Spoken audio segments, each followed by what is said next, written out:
Trump becoming increasingly crazy, how a lawsuit against Fox News shows the difference between what was happening on and off camera. The defamation lawsuit brought against Fox News by Dominion Voting Systems, a company that produces electronic voting machines, has shed light on the inner workings of the television station in the days following the 2020 U.S. presidential elections, and it can be concluded that the environment was, at best, unpleasant. The company argues that Fox News broadcasted false allegations that its devices helped Joe Biden and the Democratic Party steal the election from Donald Trump. To defend the case, dozens of journalists and executives from the channel were called to testify, in addition to the use of thousands of messages and emails, now disclosed by the BBC. This is how the fight behind the scenes is revealed in the face of Donald Trump's attempt to reverse the election results. In nightly opinion shows hosted by figures like Tucker Carlson, Sean Hannity, or Laura Ingraham, the coverage of the former U.S. president was widely positive. But after the defeat in 2020, everything began to change. In an email, Fox Corporation President Rupert Murdoch wrote that Trump and his lawyer, Rudy Giuliani, were becoming increasingly crazy.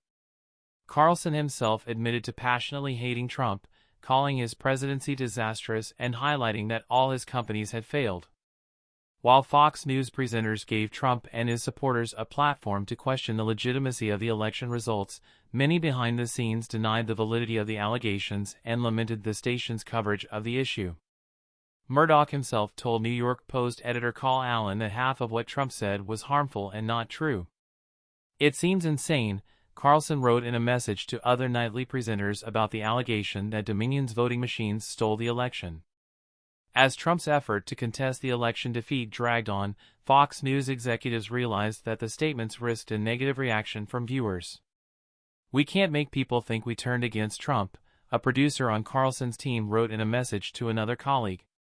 Meanwhile, there was fear that the public would turn to other right-leaning news channels, such as Newsmax.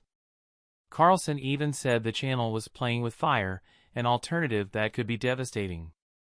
According to Dominion's lawsuit, financial motivation led to the decision to continue broadcasting election denialism that the station knew was false. The company will have to prove that Fox News knew the election allegations were false and caused significant damage to its reputation and commercial interests. After the gathered records were released, the channel issued a statement saying that the company's lawyers are painting an inaccurate picture by choosing quotes out of context and with irrelevant facts.